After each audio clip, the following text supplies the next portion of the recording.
at Webflow, we have one big design system. And the challenge and also the really fun thing about this design system is that it supports the actual tool of Webflow. So the designer, the experience of using Webflow, but it also needs to support the dashboard and sort of the admin side of Webflow as well. And so that encompasses a lot more sort of larger fields and less dense displays of information. And so it's a real balance to try to strike there. But in Figma, we currently have a couple things. So we're always trying to think about that tree structure of files. And what I mean by that is like, what files do you put at the very top of that tree that are enabled for all of the files within not only the design system, but within the design organization?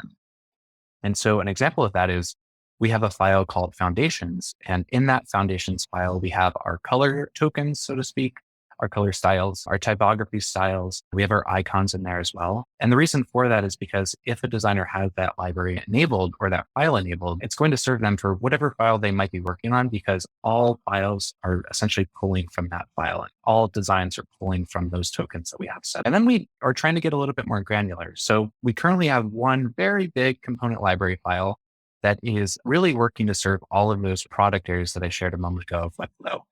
But I'm actually working to get a little bit more siloed with that. So we're trying to move to a direction where we have one component library just for the designer, just for that Webflow core experience. And then another component library, another file with components inside just for the dashboard experience and the other parts of Webflow. That way, if you're a designer who is just working on the designer, you're only seeing components that are relevant to that product area. Even though, it's still one design system, you're able to just find components a little bit easier. You're able to work with the right sizes. And that's sort of the goal there.